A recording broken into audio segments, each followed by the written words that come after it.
we are. So at the last Graphematic conference 2 years ago, I gave a talk about the role that the script creators play in the transfer of scripts to new writing communities and in the development of new scripts, because it was an issue that I struggled with during the writing of my thesis. This year, I want to discuss another one, namely source eclecticism. So very basically, the combination of multiple models in the development of new scripts, or more generally, of new writing systems for previously literate communities. Do we think this happens? If so, why does it happen? Which uncontested examples are there actually? And how do we recognize and convincingly argue it? Or what other alternative explanations for apparent source eclecticism are there? Because my thesis was about the origin of the runic script, my starting point is runology, but I hope that many of you have opinions. I will be grateful for any input, theoretical, methodological, and especially examples from your respective areas of study.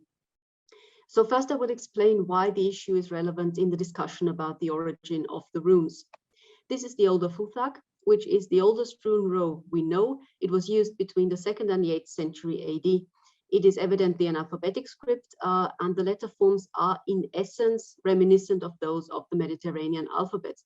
But in fact, many of the actual letter shapes and grapheme-phoneme correspondences are quite unexpected from a Mediterranean perspective.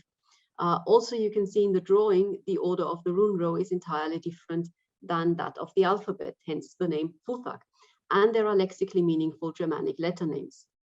Since it is not clear which exact Germanic language or language stage is encoded in the earliest inscriptions, it's hard to argue how well the older Futhag represents the phonemic systems of the languages it writes. Graphically, it is very uniform. There are minor graphic letter variants very early on, but no recognizable regional or chronological variants. So this is, after all, quite a weird alphabet, and accordingly, the contributions to the question of its origin are legion.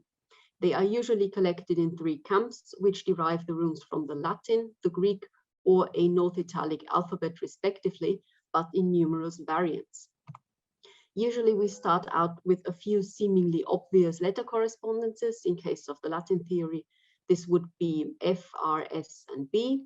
Then we work our way through the runic inventory by adducing increasingly problematic motivations for discrepancies.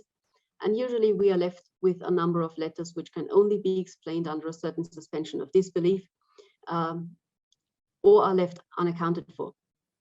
It is often attempted to support individual derivations by citing similar developments in other alphabets, or by positing principles of rune formation, which are then circularly used to motivate the forms from which they were inferred. But ad hoc explanations are equally numerous: how sound values were switched or adapted or misinterpreted, and letters were invented and mirrored and doubled and confused with each other, and so on. But the fact is, there is no single Mediterranean alphabet which does everything a model ought to do, namely convincingly provide models for all runes, let alone for writing conventions and explanations for the deviant order and the letter names. So how to deal with this lack of a conclusively identifiable model? Last time I discussed the imaginative creator option, by which it is assumed that some person made the runic script in a single act of creation, and all the funny bits are due to that person's fancy and therefore probably inexplicable. Another option to explain our inability to find the model alphabet is to argue that there were more than one. In a way, this question is still connected to the creator one, but not in a consistent manner. On the one hand, there are people who argue that only a sophisticated creator could combine different models, while others think that source eclecticism is in fact typical of diffusion, but would be an unusual approach for a creator. In runology, theories of derivation which involve multiple model alphabets pop up with some regularity, involving various combinations. For example, Otto von Friesen in the early 20th century initially thought that the Futhag was based on the Greek alphabet with secondary Latin supplementation, then eventually decided that it was a straight-up combination of cursive Greek and Latin letters. Sigurd Agrell in the 1920s combined an everyday Latin-derived script with a Mithraic magical letter row, which he derived from the Greek. There's even a theory from Jon Treung in 2003, which brings in the Nabatean alphabet, from which letters were putatively used to supplement a Latin-derived base. But the involvement of multiple model alphabets is particularly common in the context of the North Italic theory. The North Italic alphabets are a group of alphabets which are derived from the Etruscan alphabet. They are used to write various epicoric languages in northern Italy and the Alpine region in the Iron Age, before those peoples and writing cultures got swallowed up by Rome. And they are largely very similar to each other, with only minor adaptations to fit the respective languages. And some of them feature letter forms, which seem like obvious fits for individual runes, both in terms of form and of sound value.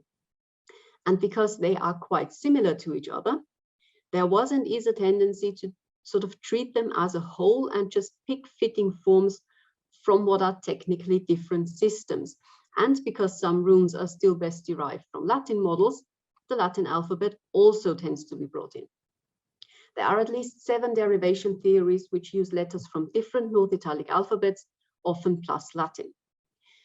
Now, the combination of models to achieve runes is frequently criticized, particularly by proponents of the Latin theory, which in most of its variants works with one standardized alphabet, with regard to the North Italic theories, which tend to work with any number of somewhat ill-defined ones. But there are actually 2 different things here, which are often not neatly distinguished by runologists who criticize multiple sources, namely an actual opinion on the mechanisms of script transfer and methodological criticism. Does one negate the possibility that a script may have more than one model? Or does one only caution against the arbitrary derivation of individual runes from any convenient alphabet without explaining how and why different models were used? That is, does one object to eclecticism on the part of the borrowers or on the part of the scholars?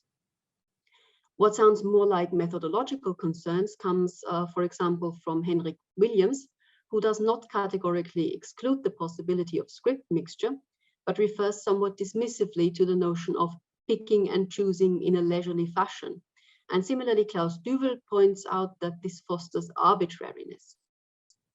On the other hand, Erik Moltke, in a discussion at a conference in the 1980s, said that the North Italic theory was stupid because the inventor would have had to wander from one Alpine tribe to another, borrowing one letter here and another one there. Bengt Odenstedt calls the involvement of more than one alphabet a last resort and claims that source eclecticism is a rare phenomenon. Edmund Fairfax also excludes what he calls alphabet blending because A, when literacy is taught, you learn one system and then use that. B, it's not clear how the adapter should have come to know all the North Italic alphabets. And C, there is little in the way of supporting parallels for alphabet blending. He calls the cherry-picking approach decidedly wrong-headed. Now, it can be noticed that quite a number of North Italic cherry pickers have incorporated a concept into their theories, which allows them to sneakily avoid having to posit actual source eclecticism, namely the unattested mediating alphabet.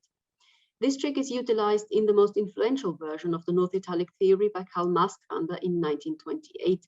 Mastrander collects examples for rune-like shapes from various North Italic alphabets and then reconstructs an unattested alphabet which had all these features and was conveyed to the Germanic peoples via the Gauls.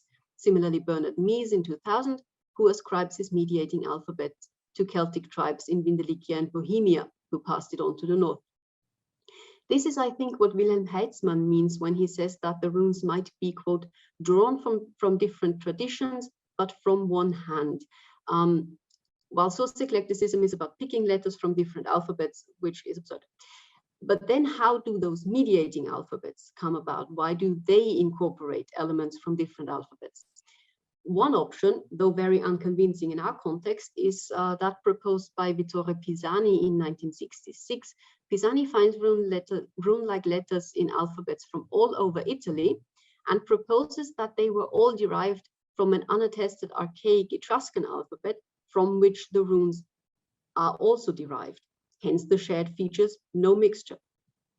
Or with a slightly different approach, Tom Markey assumes that the contacts between the North Italic alphabets were so close that there surely was a local tradition somewhere at some point, which just happened to historically combine all the necessary features, but is unattested. Neither Pisani's nor Markey's hypothetical mediating models are thus mixed themselves. but Maastranders and Mises are. One possibility how mixed scripts can come about without source eclecticism is secondary influence of another script or variant at some later point in the development of a script, which results in effectively a mixed script. This is in fact how the clearly Latin letter forms in the runic lineup are usually explained. For some of the North Italic alphabets, Latinization of letter forms is attested in the late stages. So a mixed, for example, Lepontic Latin model would be available without source eclecticism having to be assumed, but the effect can look similar to that of source eclecticism if the phases before the influence manifested or the entire mixed script are unattested. But there are also North Italic theories which assume outright source eclecticism in the creation of the runes, and they usually come with preemptive justifications. Von Friesen thought that a Gothic soldier learned to read and write from his comrades, some of whom knew Greek and others Latin, and he mixed up the characters. A more recent and more elaborate example is the theory of Helmut Rijks in 1997. Rijks derives runes from all the North Italic alphabets plus Latin, and he's specifically concerned with explaining why so many different alphabets make up the runic script. His scenario is the following. Germanic mercenaries who were involved in the local conflicts among the peoples of northern Italy and of the Alps brought back north with them objects like weapons, clothing, accessories, and the like, which bore inscriptions written in various North Italic alphabets. They memorized the texts on these prized possessions by using Germanic words as acrophonic memory hooks. And then some of these documents found their way to a sanctuary in southern Denmark, where Germanic priests were inspired to create a script from the scraps. Now, this is maybe a bit far-fetched, and indeed it was declared the silliest invention hypothesis by Tom Markey, though it does actually explain everything, from the strange rune forms to the rune names and also the deviant order of the Futhag row. There are also scholars who, in the context of the runic origin question, have generally defended source eclecticism. For example, Gary Miller says, the requirement of a single source alphabet seems naive and obsessive. So, does it? Quite a few runologists claim in asides that source eclecticism is quite common and trivial, but is it? I will now go through a few examples and try to classify them a bit. Particularly in the alphabetic sphere, I believe there are few systems which cannot at least be argued to contain characters which were introduced from other sources than the principal one. I don't have time to go through them, but I think the Coptic alphabet is one of the most solid examples. I'm sorry? I think the Coptic alphabet is one of the most solid examples for a larger number of letters being taken from another than the primary model, which is the Greek script, namely from the Demotic script. These letters are based on Demotic one-consonant characters and were graphically adapted to resemble the rounded Greco-Coptic letters. They are used to write non-Greek sounds, though one of them I think represents a CV syllable. Then one of the most cited examples for source eclecticism is of course Bishop Wulfila with his Gothic alphabet. The traditional approach is that Wulfila modeled the Gothic alphabet on the Greek one, but incorporated letters from other scripts, namely Latin and or, incidentally, Runic. Runic letters also made their way into Latin manuscript hands in the form of thorn and whin being used to write non-Latin sounds in the Old English alphabet. And in the Armenian alphabet, only 22 of the original 36 characters can be derived from the Greek cursive. So unless Mashtots invented the other shapes freely, the best models are found among Semitic scripts, the best candidate being the Syriac script, which was, like Greek, used to write biblical and liturgical texts. And a potential non-alphabetic example, Brahmi improves upon Kharoshthi in that it distinguishes between long and short vowels, and this is interpreted as a feature imported from Greek by Harry Falk, who also identifies potential graphical correspondences between the two scripts. Now, all the cases I've mentioned so far would perhaps by many scholars not be considered source eclecticism, but supplementation. Difference being that supplementation means there's a clear primary model and a secondary model from which specific features are taken for some sensible reason, like letters for sounds which are not available from the primary model, but also more theoretical features like in the Brahmi example. Source eclecticism would then be when there is a mix of apparently equivalent models, maybe even more than two.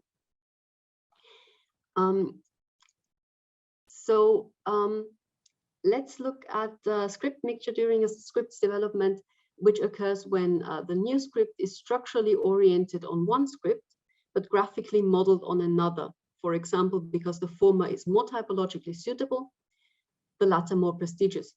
This seems to be the case in Old Persian cuneiform, whose characters are modeled to resemble cuneiform characters, while structurally, the script is a curious mixture of morphography, syllabography, and abugida, which indicates influence from the Aramaic script, with which the Old Persian scribes would of course have been acquainted and maybe even more familiar with than with cuneiform writing.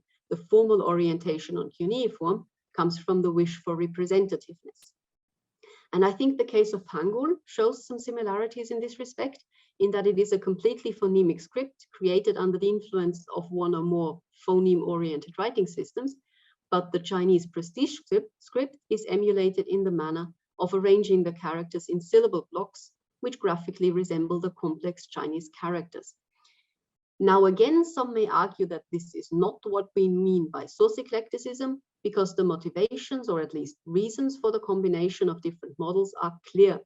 Either, as in Hangul, there was a conscious choice made for desirable features from different models, which might be classified as supplementation rather than straight up mixture, or as possibly in Old Persian, a second script which was also known to the users intruded upon the development of the script from the intended primary model. This latter situation is what I believe some scholars mean when they talk about alphabetic substratum, or better script substratum, features of a defunct or marginal or non-prestigious script coming through in a new script or writing system, which is based on a more prestigious or whatever model in an unsystematic manner. A good example for this actually comes from among the North Italic alphabets. The classical Venetic alphabet of Este is derived from a southern Etruscan model, which was imported together with a writing-related cult. But at that point, the speakers of Venetic had already started to write their language with a northern Etruscan alphabet. And this older script left its mark upon the new Venetic alphabet by influencing both letter forms and sound values. And something along these lines maybe also caused the curious mixture of features in the archaic Latin alphabet, which has made it difficult to determine whether it is derived from the Greek or the Etruscan alphabet. There is an argument to be made, and indeed it has been made, that any new script or writing system for a previously unwritten language, which develops in a context in which the creators or writers are acquainted with more than one script or writing tradition, is in fact more likely to combine features of those scripts than not. So the question is not so much why more than one source should have been utilized, but why not? Jens Jensen, for example, points out that while people who are aware of only one writing system will equate that with writing per se, the acquaintance with more than one system or script introduces them to the concept of the arbitrariness of the grapheme content correspondence, and would almost inevitably cause a combination of features in the development of the new system.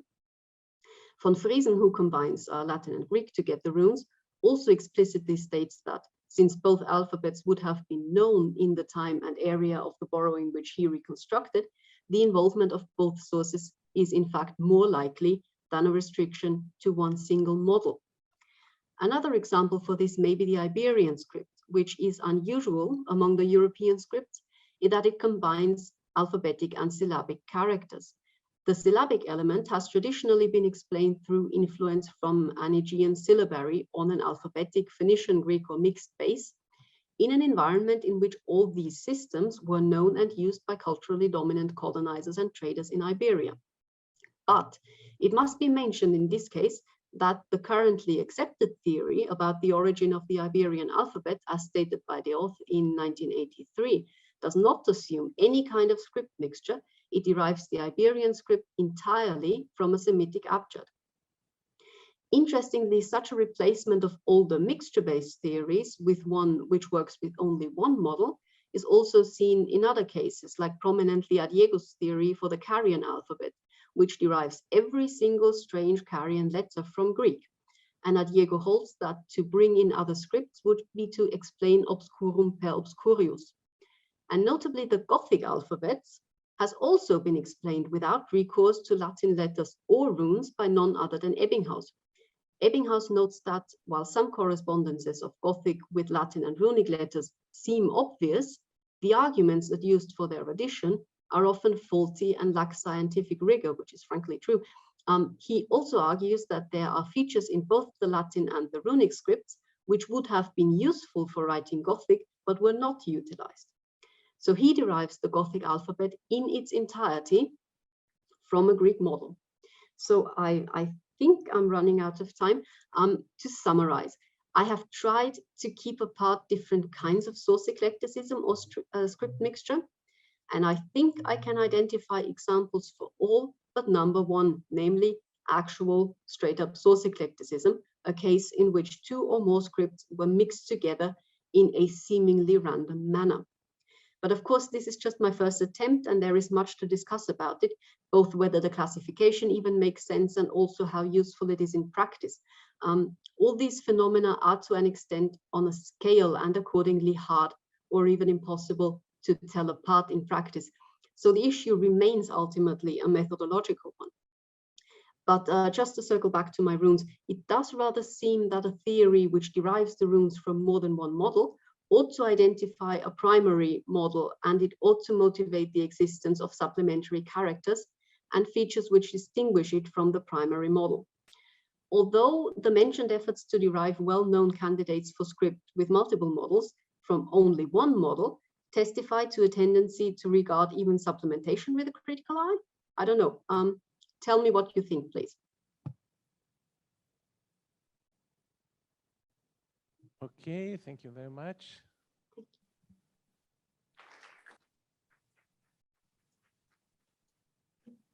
Any questions?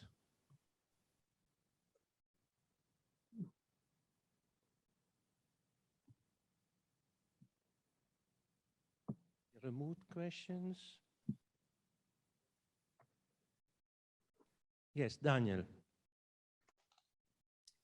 Hi, I thought this was a really interesting methodological perspective to take on this question. Can I just ask you to repeat, were you skeptical of Adiego's claim about the Carian alphabet? No, not at all. I keep thinking I need to look at the Carian alphabet specifically more closely than I've done before, because it's actually in many ways similar to the runic script, I think, in that the letters just look weird. And Adiego has come up with this method to get them all from Greek by switching and turning. I think there's a lot of methodological parallels there, especially in how there's sort of an unbroken tradition for the runes between when people could actually read them and when people started to look at them scientifically, which is why we never had to decipher them. So it was at all points clear that the rune, which looks like a Latin angular P, is W, and the rune which looks like a Latin M is E, whereas the Carian alphabet had to be deciphered. So there's sort of very different histories in the field for scripts that are weird in similar ways. And I want to look at the Carian alphabet more closely, but no, I'm not in principle skeptical. I think Adiego's, like, the general decipherment is very convincing. Yeah, so his claim is that the script was borrowed from Greek, it went through cursivization in a very strange way, and then they needed capital letters, and they took them in a way that made graphic sense, but not phonemic sense if you knew both scripts. Is anything like that possible for runes? Could there be some cursive form that we just don't know about that led to a redesign when they went back to, like, incising? That's exactly, I sort of have this idea that I could try to do what Adiego did for Carian for the runes. In the runes, that also involves the question about how much time we allow for their existence, because before they were first attested, right? You need time for these developments to happen. And that's an entire separate discussion in runology. Of course, it's theoretically possible, just like the idea with the creator who just did whatever or tried consciously to create something that did not look like Latin, for example, because he wanted it to be a properly Germanic script. All these things are possible. Different to prove, though. Yeah. That's Okay, always thanks.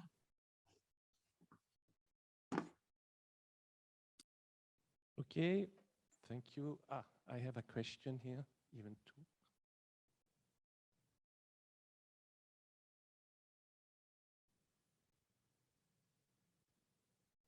Yes, in one of your earlier slides, you showed the mapping of these Etruscan-style alphabets against other ones, I guess the more modern type that we're all familiar with.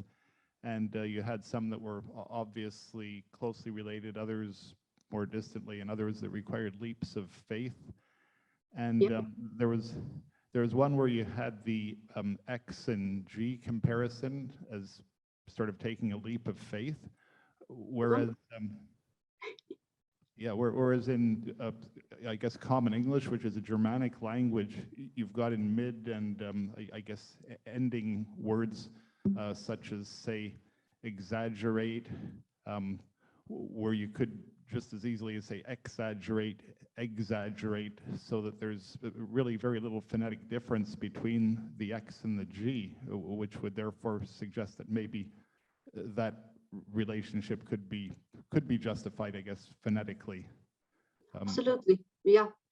Like I said, that's what Richard Morris called the mental gymnastics of runic derivation. You can make everything happen, and that not to devalue your example, it's perfectly valid. But what usually happens is that these explanations are not systematic within the context of the treatment of the system in its entirety, if you know what I mean.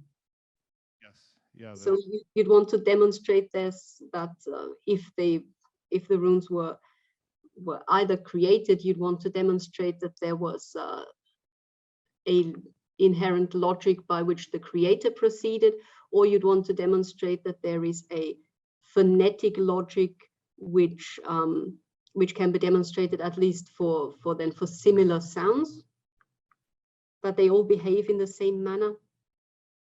So these are the struggles. That's also one of the issues, because the potential model alphabets for the runes are ultimately all extremely similar. So you can argue essentially everything if you make an effort. Okay, thank you. Corinna, hi, it's Veva, LTD Rodeano. Hi. First, thanks for your talk. It was very extremely nice to hear you once again. I was thinking about if you have given any thought about how historically source eclecticism can be. I mean, when you give, I don't remember if it was this slide, you said that the order of the graphemes is not the same at all for ones. And I think that this, and Diego to talk about this, it's I think one of the best criterion to look at the evolution in intra-script, intra-writing system, and the borrowings from one another. And well, so I figure I was thinking about if you have any thoughts about how historically can source eclecticism happen. I'm not sure what you're right about the order of the runes. I think that whatever explanation. Sorry. Since scripts or writing system has to be transmitted in some ways through texts or manuals, or I don't know how, or traditional, you know, scribal traditions. If the same order of the script is not even the same. So, for instance, for the Carian alphabet, the issue at first was that the order is not the same, even if the shapes of the signs are the same. The meaning sounds or the meaning values are different from Greeks, from other sources. So the tricky point is how historically, materially, the borrowings could have happened, if they have happened ever. So if there are any, I mean, exactly, source eclecticism between these scripts at all. Yeah. I'm sorry, I'm still not sure I understand. My audio connection is a bit wobbly. Maybe write me an email if that's. Yeah, absolutely. Because like I said, I'm especially interested in the Carian alphabet, and I remember that you're a specialist on this. So actually, maybe we could should have an email exchange about this. That would be great. Okay, thank you. And I can ask you all my Carian questions. Thank you. Okay, Thank you. thank you, Corinna.